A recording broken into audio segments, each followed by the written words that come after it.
April 1917, Vimy Ridge Sector, Western Front, France. The sun was just starting to come up over the muddy trenches. A German sniper named Otto Schneider pressed his eye against a trench periscope. He moved very slowly. Every movement had to be careful.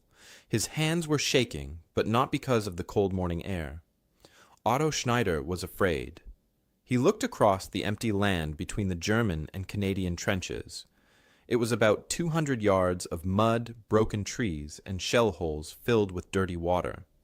Somewhere on the other side, in the Canadian trenches, a sniper was watching, waiting, hunting. Otto knew this because of what had happened in the past week. 7 German snipers had been killed. All of them died the same way, one bullet, right through the head. The German soldiers had started calling this sector something terrible. They called it Todesstreifen. In English, that means the death strip. Just 3 days ago, Otto had watched his friend Karl take up a sniper position. Karl was good at his job. He had killed 32 enemy soldiers. He knew how to hide.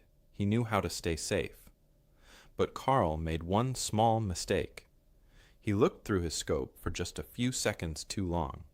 A Canadian bullet found him. Karl never even heard the shot that killed him.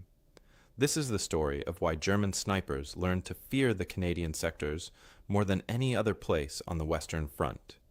This is the story of how one nation turned sniping from an art into a science.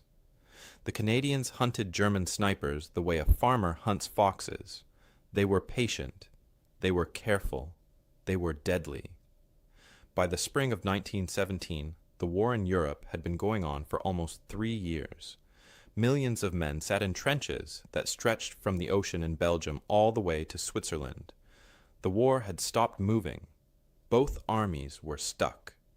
They faced each other across narrow strips of destroyed land. Nobody could win. Nobody could lose. Soldiers just kept dying. In this terrible stalemate, snipers became very important. They controlled the empty land between the trenches. A good sniper could make enemy soldiers afraid to lift their heads. He could kill officers. He could destroy morale. On the Western Front, the average sniper lived for only 6 weeks before he was killed or wounded.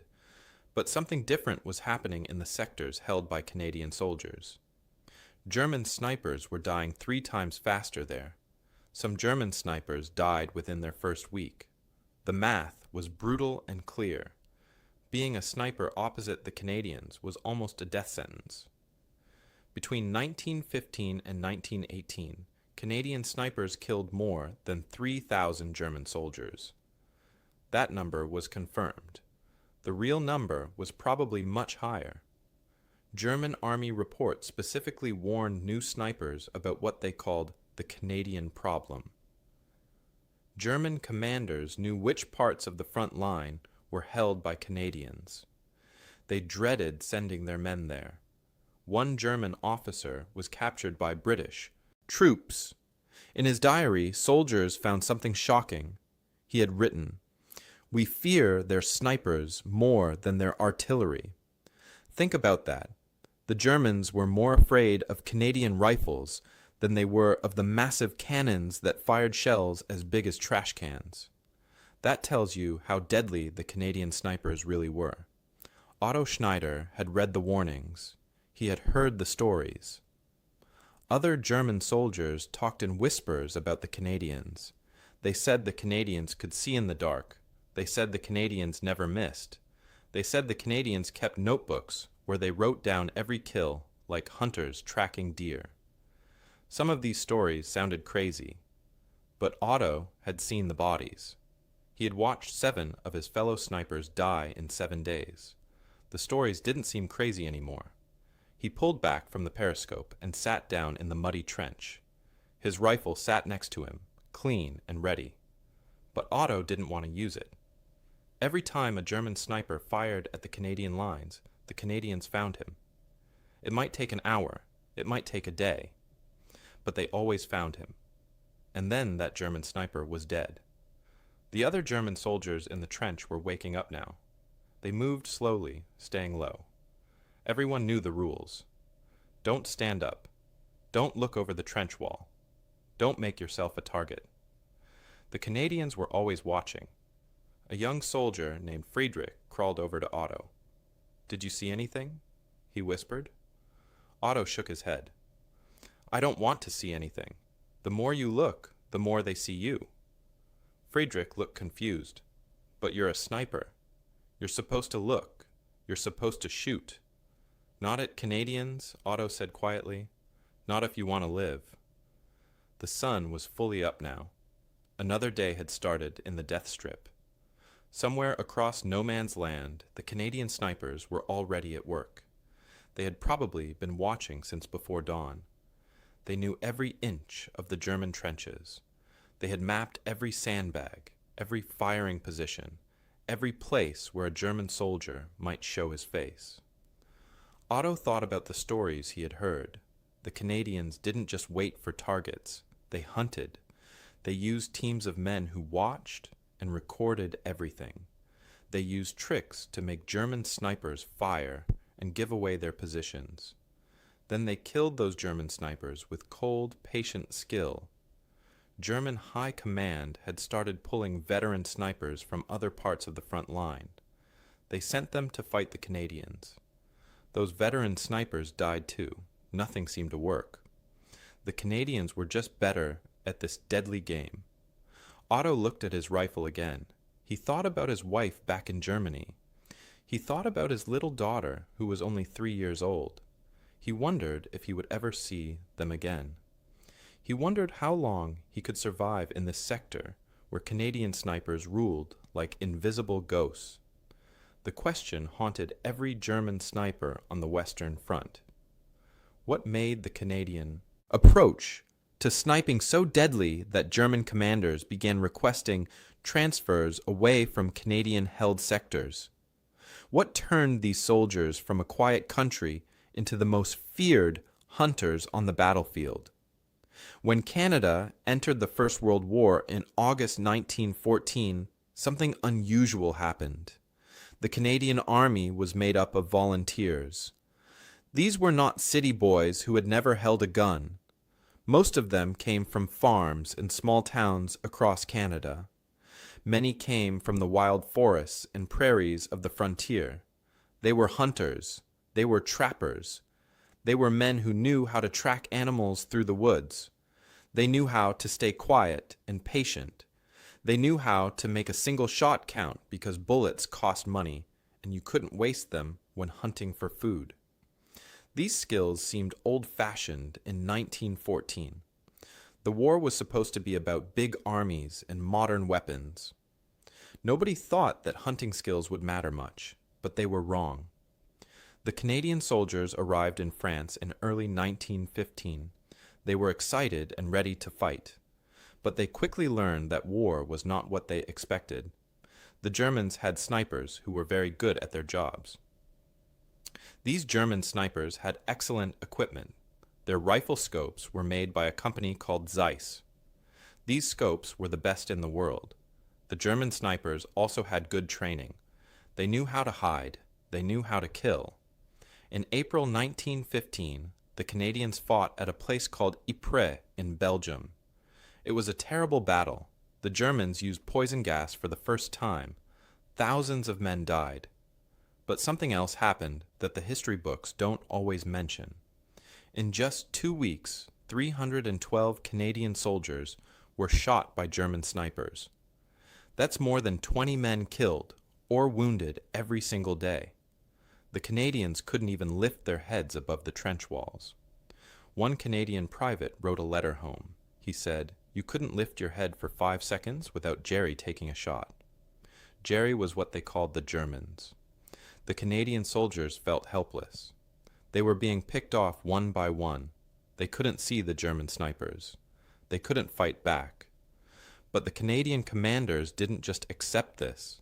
They didn't say, "Well, that's just how war is." Instead, they decided to fix the problem. They decided to be smart about it. The commander was a man named Major General Arthur Currie. He was a teacher before the war, not a professional soldier. Maybe that's why he thought differently. He looked at the sniper problem like a math problem. How do you stop losing men? You kill the enemy snipers first.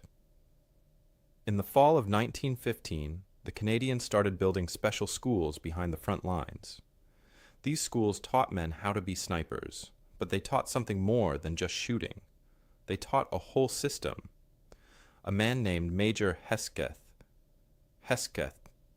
Pritchard ran these schools. Before the war, he had been a big game hunter in Africa and India. He knew how to hunt lions and tigers. Now he would teach men how to hunt other men. The Canadian system had 3 parts. First, they had observer teams. These men spent days and days just watching the German trenches. They didn't shoot. They just watched. They wrote down everything they saw. If a German soldier appeared in the same spot twice, they wrote it down. If they saw a shadow that looked wrong, they wrote it down. They made maps showing every German position. Second, they had decoy specialists. These brave men used fake heads made of wood and cloth. They put these fake heads on sticks and raised them above the trench walls. When a German sniper shot at the fake head, the Canadians could see where the shot came from. They used mirrors to create movement that looked real. They made sounds that tricked the Germans into shooting. Every time a German sniper fired, he gave away his position. Third, they had elimination teams. These teams always worked in pairs. One man was the spotter. He used binoculars to watch and find targets. The other man was the shooter. He took the actual shot. They used all the information from the observers and the decoys. They knew exactly where the German snipers were hiding. Then they killed them. By early 1916, before the big battle at the Somme, the difference was clear. In a normal British or French sector, you might see 2 or 3 sniper kills in a whole day. The Canadians were killing 8 to 10 German snipers every single day. That's almost 300 kills every month. The men who became Canadian snipers were special. A man named Francis Pagamaggabo was an Ojibwe Indian from Ontario. Before the war, he worked as a guide in the wilderness. He would become the deadliest sniper of the entire war.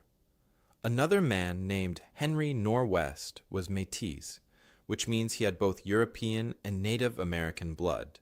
He grew up on the Canadian frontier. A man named Herbert McBride came from Arkansas in America. He crossed into Canada just so he could join the war. He was a hunting guide who wanted to test his skills. These men kept detailed notebooks. Every time they killed an enemy sniper, they wrote it down. They recorded the time, the place, the wind conditions, how far the shot was.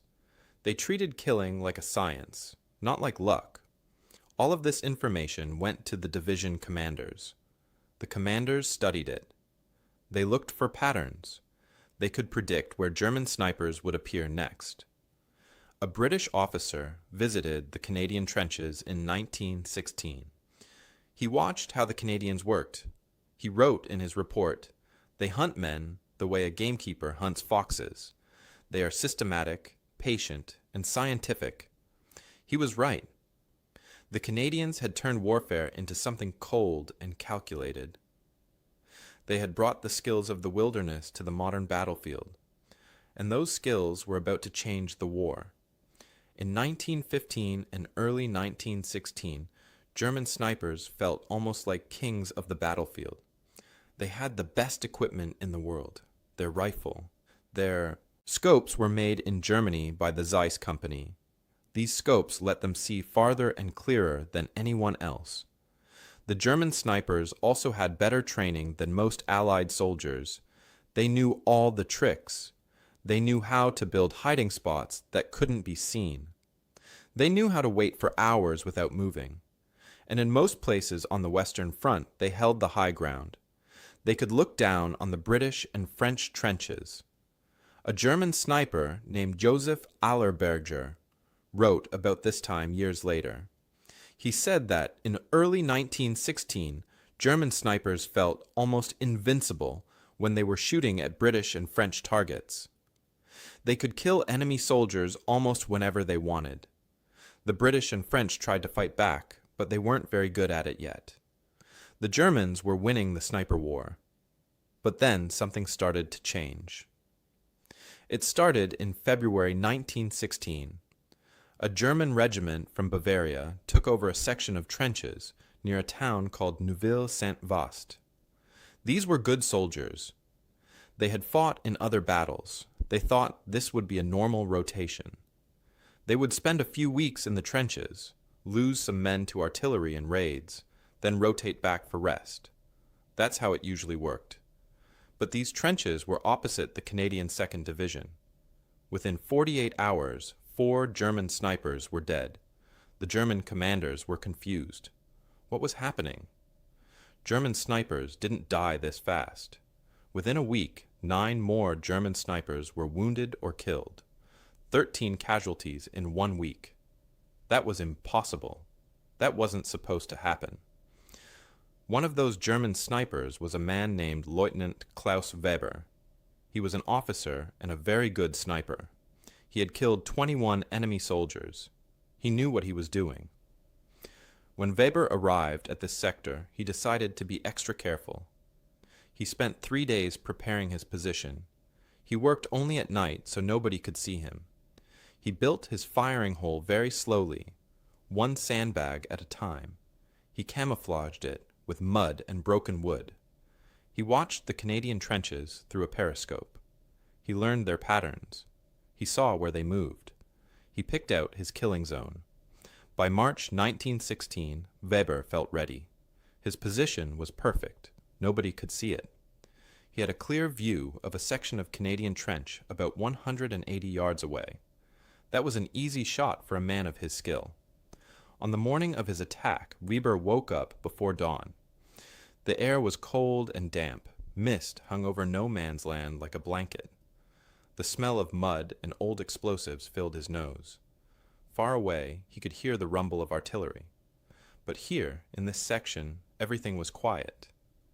At 6:47 in the morning, Weber saw his chance.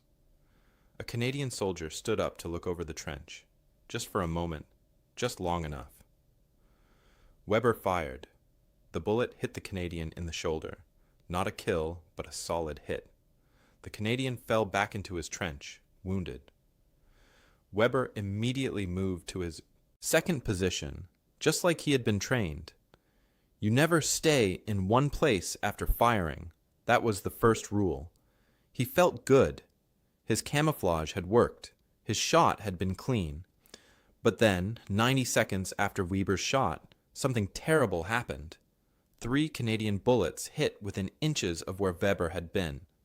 The bullets smashed into the sandbags. They tore through his carefully built position. Weber pressed himself flat into the mud. His heart was pounding. How did they know? How did they find his position so fast? His camouflage was perfect. He had only fired once. He had moved immediately. This was impossible.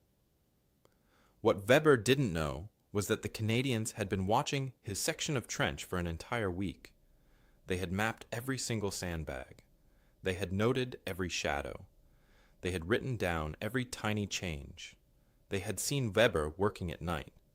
They knew something was there. They just didn't know exactly where. Weber's single shot gave them the final piece of information they needed. Now they knew exactly where he was. At 7:02 in the morning, a Canadian sniper named Corporal Francis Pegahmagabo settled into position. He was 220 yards from Weber's hiding spot. That was a long shot, but Pegahmagabo was the best. He had killed dozens of German snipers. He understood wind, he understood distance, he understood patience. He looked through his scope. He could see the damaged sandbags where Weber was hiding. He could see a tiny bit of shadow that didn't quite match the rest of the trench. That shadow was Weber's head. Pegahmagabo fired once. The bullet flew across no man's land. It hit Lieutenant Klaus Weber in the temple. Weber died instantly. He never knew what happened. He never heard the shot. One moment he was alive. planning his next move. The next moment, he was dead. The German soldiers in the trench didn't recover Weber's body for 3 days. It was too dangerous to move in that section. The Canadians were watching. When they finally got Weber's body, they found his notebook. It listed 21 confirmed kills. It would be his last entry. Word spread quickly through the German trenches. Another sniper dead. Another good man killed by the Canadians. The German soldiers stopped talking loudly. They stopped looking through periscopes. They kept their heads down. Everyone understood now. Fighting the Canadians was different. Fighting the Canadians meant death. By the spring of 1917, the Germans had learned to fear Canadian snipers. But everything that had happened before was just practice. The real test came at a place called Vimy Ridge. This was a long hill in northern France. The Germans had held it since 1914. They had turned it into a fortress. The French had tried to take it twice. Both times they failed. Thousands of French soldiers died trying to climb that ridge. The Germans thought it could never be taken. But in April 1917, the Canadian Corps was ordered to capture Vimy Ridge. The commanders knew it would be hard. The Germans could see everything from the top of the ridge. They had machine guns, they had artillery, and they had snipers who could shoot down at the Canadian trenches.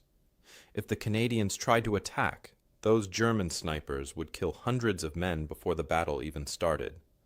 So the Canadians decided to do something that had never been done before. They called it Operation Silent Death. The plan was simple but brutal. Before the main attack, Canadian snipers would hunt down and kill every single German sniper on the ridge. Every single one. For 2 weeks before the attack, Canadian observers watched the German positions. They used binoculars and telescopes. They made maps. They drew pictures. They wrote down everything. By early April, they had identified 127 places where German snipers were hiding. They knew where every German sniper worked. They knew what times they were active. They knew their patterns and habits. The Canadians even built models out of clay showing the German trenches. They used these models to plan where their own snipers would shoot from. The hunt began on April 6th at 4 o'clock in the morning. It was still dark. The air was cold and smelled like rain. Fog covered no man's land. In that darkness, 89 Canadian snipers moved into position. These were the best shots in the entire Canadian Corps. Each man knew his target. Each man had specific German snipers to eliminate. Their orders were clear and cold. Kill all enemy snipers before 0 hour. Nothing else mattered more. The sun came up slowly that morning. The first German sniper died at 5:17 in the morning. He had been watching the Canadian trenches, looking for targets. He never saw the Canadian bullet that killed him. By noon, 17 more German snipers were dead. By the time the sun went down on April 6th, 43 German snipers had been killed. 43 in a single day. The German commanders couldn't believe what was happening. They sent desperate radio messages asking for help. One message said, "We are blind. They are killing our eyes." Without their snipers, the Germans couldn't see what the Canadians were doing. They couldn't watch for signs of an attack. They couldn't spot Canadian movements. They were fighting blind. On the second day, April 7th, the Germans tried something new. They brought in their best snipers from other parts of the front line. These were veteran killers, men who had 50 or 60 or even 100 kills, men who had survived years of war. The German commanders thought these experts could stop the Canadians. They were wrong. The Canadian snipers were waiting. They knew the Germans would send reinforcements. They had studied the maps. They knew which routes the German snipers would use to reach their positions. The Canadians set up ambushes along those routes. When the veteran German snipers arrived, they walked right into Canadian killing zones. By the end of the second day, 21 more German snipers were dead. These weren't new soldiers. These were the best snipers Germany had, and the Canadians killed them like they were nothing. On the third day, April 8th, something changed. The German snipers stopped shooting. They stopped trying to observe the Canadian lines. They just hid. They stayed in their bunkers and dugouts. They were too afraid to do their jobs. The fear had become too much. Every German sniper knew that if they looked through a scope, if they raised their head, if they tried to take a shot, they would die. The Canadians had broken their will completely. Canadian scouts reported that whole sections of the German trenches had gone quiet. Nobody was watching. Nobody was observing. The Germans were blind, and they knew it. One captured German soldier told his interrogators, "We cannot see them, but they see everything. Our snipers are dead or too frightened to shoot. We are defending a position we cannot observe. God help us when they attack." On April 9th at 5:30 in the morning, the final moment came. The big Canadian attack was about to begin. All along the Canadian trenches, thousands of soldiers prepared to go over the top and charge toward Vimy Ridge. The artillery was ready to start its massive bombardment. But before any of that happened, one last shot needed to be taken. Corporal Francis Pagamagabo was lying in a forward position. This was a small trench that stuck out closer to the German lines. He was only 80 yards from the enemy. Through the dim light of early morning, he saw movement. A German officer had climbed up to look at the Canadian trenches through binoculars. This officer wanted to see where the Canadians were. He wanted to see if an attack was coming. He was trying to do the job that his dead snipers could no longer do. Pagamagabo didn't hesitate. He aimed. He fired. 80 yards, one shot. The German officer fell backward into his trench. The German soldiers near him didn't even try to help. They had learned their lesson. Trying to help sniper victims just got more people killed. They left the officer where he fell. At exactly 5:30, the Canadian artillery opened fire. Thousands of shells screamed through the air and exploded on Vimy Ridge. The ground shook. The noise was so loud it could be heard in England across the ocean. Behind that wall of explosions, Canadian soldiers climbed out of their trenches and began to advance. The German defenders were already beaten. They had been fighting blind for 3 days. They didn't know where the Canadians were. They didn't know how many were coming. They couldn't coordinate their defense because they had no observation. The sniper campaign had worked perfectly. By killing roughly 70 German snipers in the weeks before the battle, the Canadians had destroyed the German ability to defend the ridge. Over the next 4 days, the Canadians captured Vimy Ridge. They did it, with fewer casualties than anyone expected. German reports after the battle specifically mention complete loss of observation capability as a main reason for their defeat. The snipers had won the battle before the soldiers ever fired a shot. One bullet at a time, the Canadians had made victory possible. After Vimy Ridge fell in April 1917, the German High Command had to face a terrible truth. Their snipers were being destroyed in sectors held by Canadians. The losses were so bad that something had to change.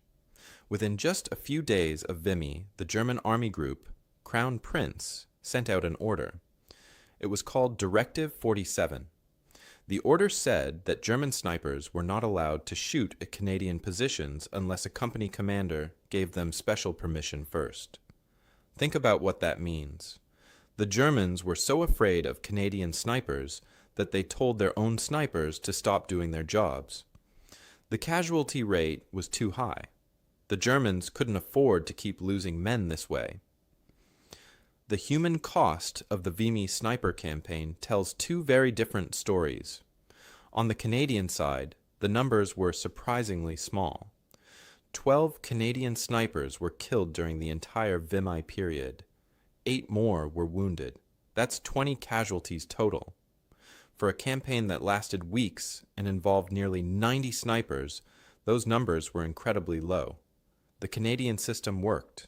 Their emphasis on camouflage, on patience, on careful position security kept their men alive. Corporal Francis Pegamagabo wrote in his journal after the battle. His words were simple but proud. He wrote, "We took 43 of theirs. They took none of ours. This is how you win." He was right. The Canadians had hunted the Germans without mercy, but they had also protected their own men. That's what good leadership looks like in war. The German side of the story was very different. Between January and May 1917, German forces opposite the Canadian Corps lost more than 200 snipers. That was 40% of all the trained snipers they had on that entire section of the Western Front. 40%. Almost half their sniper force was gone, dead or wounded or too scared to fight. These weren't just numbers. These were skilled men who had taken months to train. They couldn't be replaced quickly. Every dead German sniper made the German army weaker. A German sergeant was captured during the battle. British soldiers interrogated him. They asked him why the Germans had lost. The sergeant was angry and bitter. He said, "You see, you Canadians don't fight like Europeans. You fight like Indians." He meant it as an insult. He was trying to say the Canadians didn't fight fair, didn't fight with honor. But the Canadians who heard about this comment just laughed. They took it as a compliment. They were proud of it. Yes, they fought like hunters from the wilderness. That's exactly what made them so good. The German soldiers wrote about their fear in letters and diaries. One diary from the 16th Bavarian Division was found after the war. The entry from April 15, 1917 told the whole story. It said, "Sniper losses in the Canadian sector have reached critical levels. Replacement snipers are arriving inadequately trained and are being killed within days of deployment. Morale among scout and observation units is dangerously low." The writer of that diary entry understood what was happening. The Germans were losing the sniper war badly. The Canadian commanders also wrote reports. The Canadian Corps Intelligence Summary from April 20th said that enemy sniper activity had decreased by 87% across all their divisions. 87%. The Germans had almost completely stopped using snipers against the Canadians. The report also said that captured prisoners reported widespread fear of Canadian snipers. Several German prisoners said they had intentionally let themselves be captured. They would rather be prisoners of war than stay in trenches opposite Canadian snipers.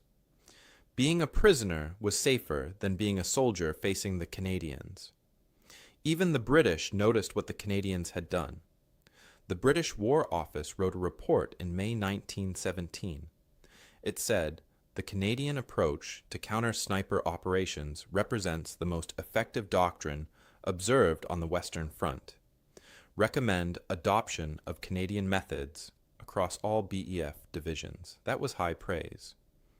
The British were basically saying everyone should learn from the Canadians. They figured out how to win. But war is not just about numbers and tactics. It's about people. And even in this cold, efficient killing, there were moments of humanity. An American volunteer named Herbert McBride was fighting with the Canadians. After Vimy, he was checking the battlefield. He found a German sniper position. Inside, there was a photo of a woman and 2 children. The photo showed the German sniper's family, his wife, his daughters. McBride looked at that photo for a long time. Later, he wrote, "He was just a man doing his job like me, but he chose the wrong sector to do it in.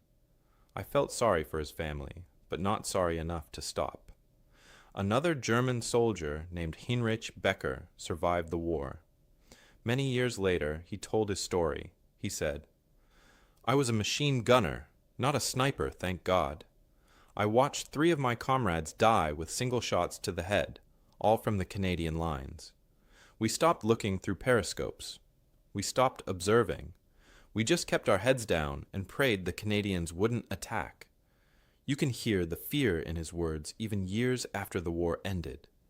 The memory of those Canadian snipers haunted him for the rest of his life. By the summer of 1917, German soldiers all across the Western Front knew which sectors were held by Canadians. They could tell by the uniforms, by the accents, by the maple leaf symbols, and they dreaded being sent to face them. The reputation wasn't just about snipers anymore. It was about an entire army that fought with calculated lethality.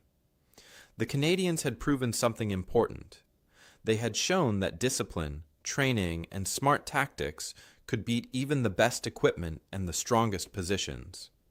The Germans had started the war thinking they were superior soldiers. They had better training, better equipment, better tactics. But the Canadians had beaten them at their own game.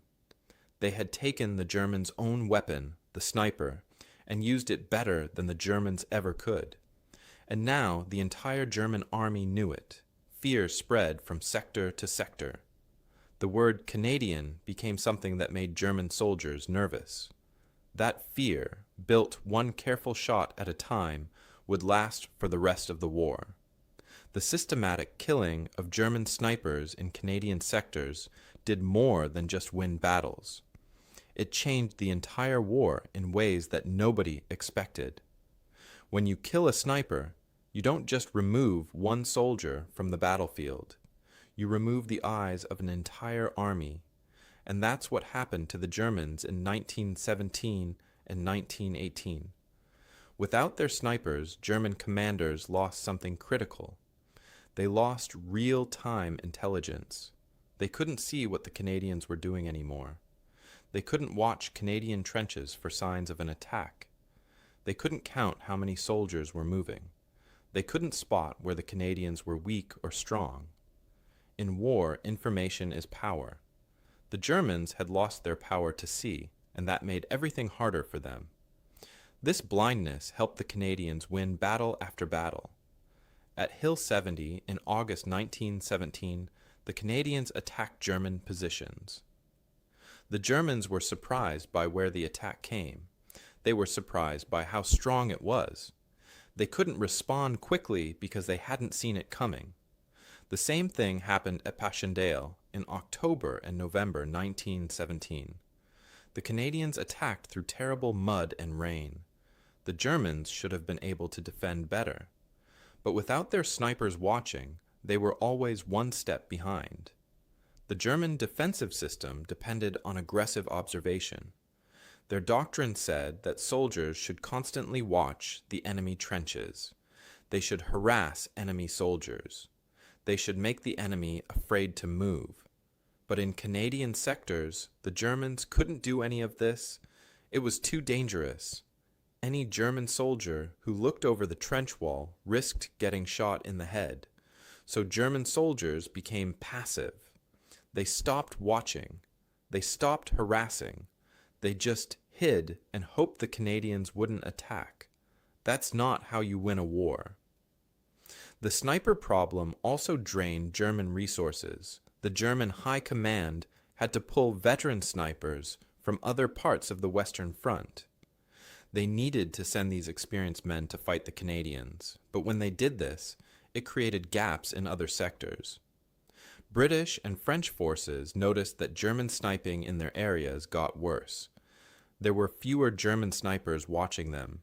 This made life easier for British and French soldiers.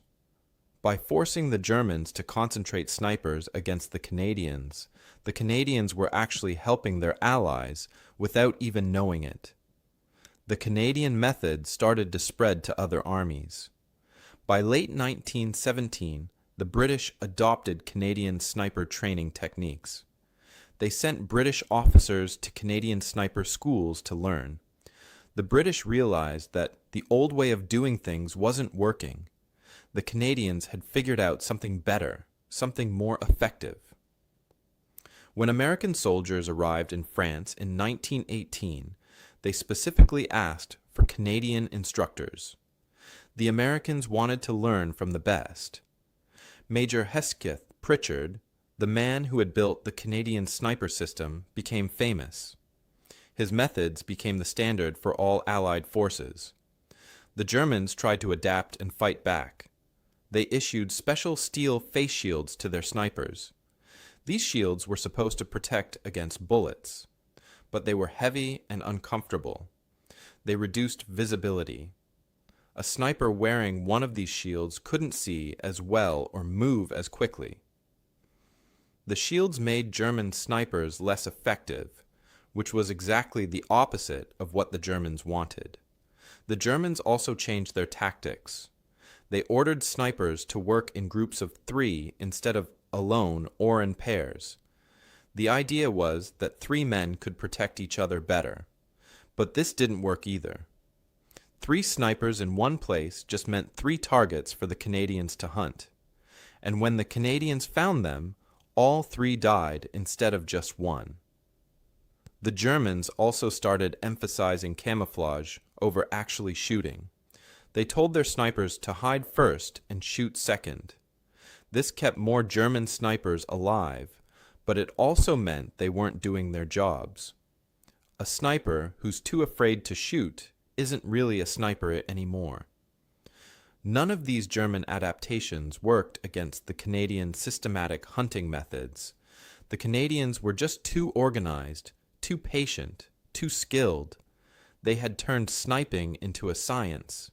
The Germans were still treating it like an art. The impact on morale was enormous on both sides. Canadian soldiers felt proud and confident. They knew their snipers controlled no man's land. They knew that when they attacked, their snipers had already blinded the enemy. This confidence made Canadian soldiers braver. They were more willing to take risks. They surrendered less often. General Arthur Currie, who commanded the Canadian Corps, understood this. He said, "A soldier who knows his snipers control no man's land will walk into battle differently." He was right. The Canadian soldiers walked taller. They fought harder. They believed they were better than the enemy, and that belief became reality. German morale went the other direction. German soldiers became afraid and anxious. Allied intelligence intercepted German letters and communications. These letters showed deep fear. One letter from a German private named Hans Meyer was written in March 1918. He wrote, "The Canadians are opposite us again. We have been issued extra rations and told to prepare for difficult duty. Men are writing letters home in case of the worst." Extra rations meant the German commanders expected high casualties. Writing goodbye letters meant the soldiers expected to die. That's not how an army wins. The numbers tell the story clearly. In sectors held by the British, German snipers killed about 1.2 Allied snipers every week, while losing about the same number themselves. The battle was even. In French sectors, it was about the same. Both sides killed about 0.9 snipers per week. Again, roughly even. But in Canadian sectors, the math was completely different. Canadian snipers killed 7.3 German snipers every week, while losing only 0.4 of their own. That's a ratio of 18 to 1. For every Canadian sniper who died, 18 German snipers died. That kind of dominance changes everything. German General Erich Ludendorff commanded German forces for much of the war. After the war ended, he wrote his memoirs. In them, he admitted something important. He wrote, "The Canadian Corps was the most formidable fighting force we faced on the Western Front. Their approach to warfare, systematic, patient, ruthless, represented a new kind of soldier. They did not simply fight battles. They dismantled our ability to fight back." Behind all the numbers and tactics were real people. Each sniper had a name, a story, a life before the war. Some survived, some didn't. Their stories show us that war is always about human beings, not just strategies and statistics. The deadliest sniper of the entire First World War was a man named Francis Pigamagabo. He was an Ojibwe Indian from Parry Sound, Ontario. In his life, He killed 378 enemy soldiers. That number was confirmed. The real number might have been higher, but Pega-Magabo was more than just a number. Before the war, Pega-Magabo worked as a wilderness guide. He took city people into the forests of Ontario to hunt and fish. His grandfather had taught him traditional hunting skills. Pega-Magabo said, "My grandfather taught me that hunting is not about the kill. It's about understanding your prey better than it understands itself." He brought this wisdom to the war. He studied German snipers the way he once studied deer and moose. He learned their habits. He predicted their movements. He was patient and careful and deadly. After the war ended in 1918, Pega-Magabo went home to the Wasauksing First Nation. He fought for indigenous rights. He fought to get better treatment for Native veterans. The Canadian government gave him the military medal with 2 bars. This was an honor, but not a big one. Other soldiers who accomplished far less received higher awards. Pega-Magabo died in 1952. Most Canadians had never heard of him. It took until 2016, 64 years after his death, for Canada to really honor him. They named a Navy ship after him, HMCS Pega-Magabo. Finally, his name would be remembered. Another great Canadian sniper was Henry Norwest. He was Métis, which meant he had both European and native blood. He came from Fort Saskatchewan, Alberta. Norwest killed 115 German soldiers that we know about. But unlike some snipers, Norwest didn't talk about his work. He didn't keep detailed diaries. He didn't write letters describing his kills. He just did his job quietly and professionally. A soldier who served with Norwest remembered him this way. Henry never boasted. He'd come back from a mission, clean his rifle, eat his ration, and sleep. The next morning, you'd hear that 3 German snipers had been found dead in positions they'd held for weeks. Henry never said a word. That was the kind of man Norwest was. Quiet, humble, deadly. On August 18, 1918, Henry Norwest was killed by a German sniper. It was 85 days before the war ended. He was 33 years old. His grave is in France, in a place called Warvillers. The grave has a simple white cross with his name on it. Thousands of miles from home. Thousands of miles from Alberta. Not all the Canadian snipers were from Canada. Herbert McBride was an American from Arkansas. He crossed the border into Canada in 1914 just so he could join the war. He was a skilled hunter and marksman. He saw the war as the ultimate test of his abilities. He wanted to prove he was the best. McBride survived the war. He killed 115 men that he knew of. After the war, he wrote a book called A Rifleman Went to War. In that book, he tried to explain what it felt like to kill so many people. He wrote, "A sniper is not a murderer. He's a soldier using skill instead of luck. Every shot I took potentially saved 10 Allied lives by removing an enemy who would have killed without discrimination." But he also wrote this, "I killed 115 men. Some were snipers who would have killed my comrades. Some were officers directing attacks. Some were machine gunners. Each death was deliberate, calculated, necessary. I don't regret a single one, but I remember every face." That last part is important. He remembered every face. That's the burden snipers carry. The war hurt German families too. A German sniper named Klaus Weber died in 1916, shot by Corporal Pega-Magabo. Weber's wife was named Maria. She got a letter telling her that her husband was dead. 30 years later, a historian interviewed her. She told him, "Klaus was an excellent marksman. He won competitions before the war. He was confident, skilled, careful. He wrote me that he was being sent to a quiet sector near Neuville-Saint-Vaast. His last letter said he'd found a perfect position and expected to return home safely. The next letter was from his commanding officer. Klaus was killed his first day in that position. Later, I learned the quiet sector was held by Canadians. I learned what that meant. Not. All the heroes were snipers. Some men had even more dangerous jobs. Private James MacDonald of the 1st Canadian Division was a decoy man. His job was to trick German snipers into shooting so that Canadian snipers could find them and kill them. He used fake heads made of wood and cloth. He used mirrors. Sometimes he used his own body, exposing himself briefly to draw fire. For 2 years, MacDonald's decoy work helped eliminate 67 German snipers. He was wounded 3 times doing this incredibly dangerous work. Each time he recovered and went back to the same job. His medal citation said, "For conspicuous gallantry in deliberately exposing himself to enemy fire to assist in locating enemy snipers. His coolness and courage directly resulted in the neutralization of numerous enemy positions." MacDonald survived the war and went home to Nova Scotia. He never talked about what he did, but a fellow veteran remembered, "Jimmy would show us his scars and laugh. Cheaper than target practice," he'd say.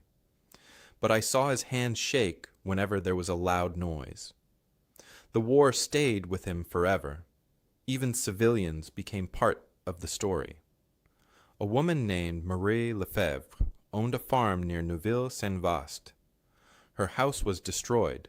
Her fields were full of shell holes, but she refused to leave. She gave information to Canadian snipers about German movements. She risked her life to help them. After the war, she said, "The Canadians were polite, respectful. They treated me like a human being, not an obstacle. When they killed German snipers, they were protecting my home, my land." When the war ended in November 1918, something strange happened to the Canadian sniper program.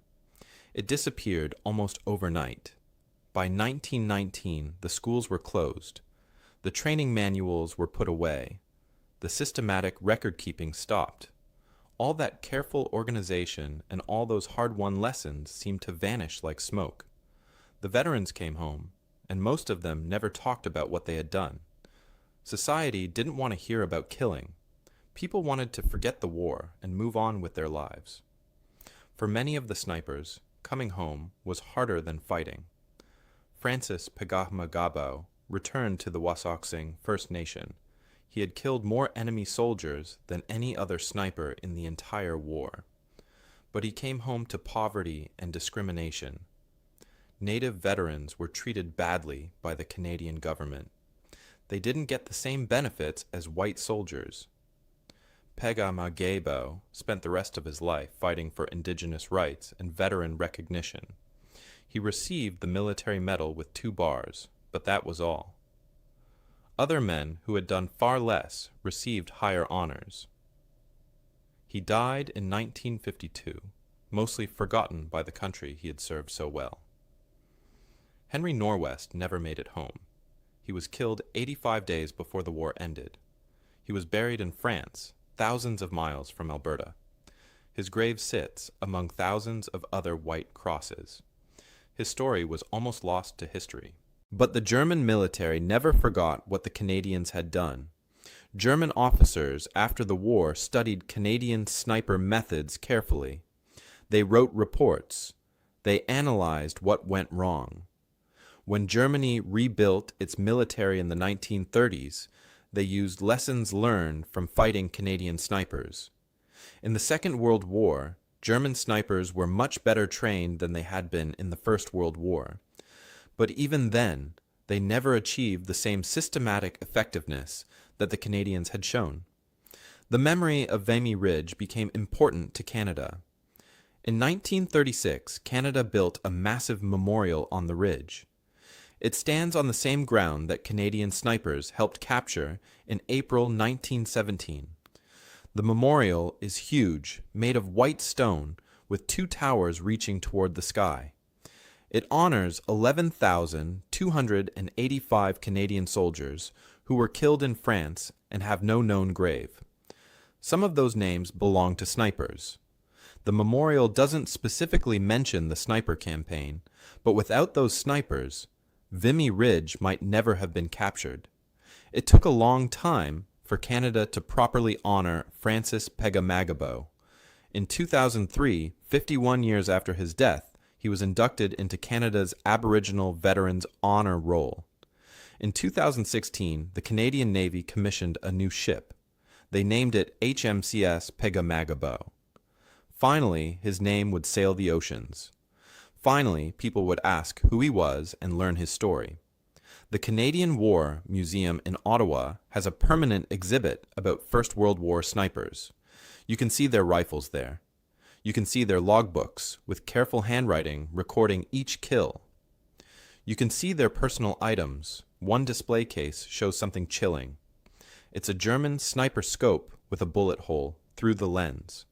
That was the last thing that German sniper ever saw. A Canadian bullet coming through his own scope. The Canadian sniper methods changed military training forever.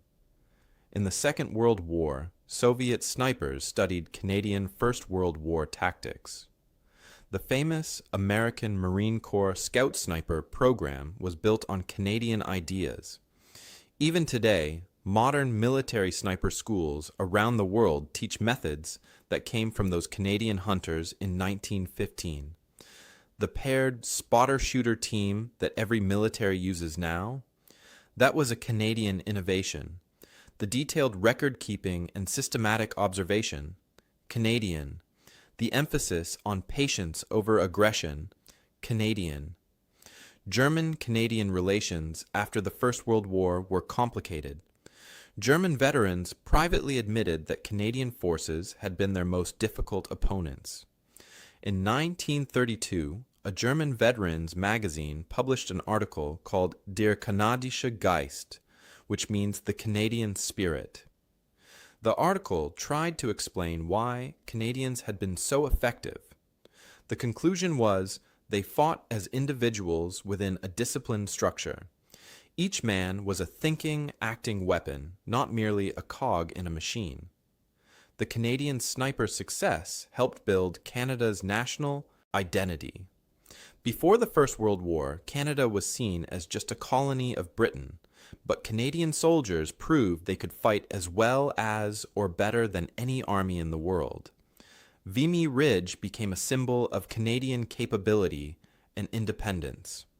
When Canadians think of Vimy as a defining moment in their history, many don't realize that the victory was made possible by snipers who killed German observers days and weeks before the battle. Historian Tim Cook wrote, "Canadian snipers in World War I were not just killing enemy soldiers. They were, shot by shot, building a nation's reputation for professionalism, capability, and lethality. But many snipers paid a terrible price for their service." Herbert McBride survived the war and wrote his memoir. But even he struggled with what he had done. He wrote, "I killed 115 men. Each one had a family, a life, a future I erased. I tell myself it was necessary, that I was a soldier doing his duty. Some nights I believe it. Other nights I see 115 faces." James MacDonald, the brave decoy man who exposed himself to enemy fire to save his friends, committed suicide in 1934. The war had ended 16 years earlier, but he never truly escaped it. His sister said, "The war ended, but Jimmy never came home." Not really. Today, every military sniper school in the world begins training with a history lesson. Instructors teach about First World War Canadian snipers. They explain that modern sniper doctrine, the emphasis on observation, systematic elimination, and psychological warfare, all started with hunters from rural Canada who brought their wilderness skills to industrial warfare. Every year on November 11th, Canada observes Remembrance Day. On that day, Canadian military snipers lay a special wreath. It honors Francis Pegamagabo, Henry Norwest, and all the unnamed Indigenous soldiers who helped define Canadian military excellence. Their story is finally being told. What does this story teach us? It shows that warfare isn't just about having the biggest army or the best weapons. It's about intelligence, discipline, and the courage to face your enemy with skill and determination. Those Canadian snipers, many from marginalized communities, many with no formal military training, took the skills they learned hunting in the wilderness and applied them to modern war. They proved that systematic preparation and individual excellence could defeat superior numbers and equipment. General Arthur Currie, who commanded the Canadian Corps, understood what the snipers had accomplished. In 1919, he wrote, "Our snipers taught us that war is won not by who fires the most bullets, but by who fires the right bullets at the right time. They turned the Western Front's deadliest job into a science. They made German soldiers afraid to look over their own trenches. They won battles before the infantry ever left their lines. We owe them more than we can ever repay." In the Canadian War Museum, today there hangs a photograph from May 1917, taken just after Vimy Ridge was captured.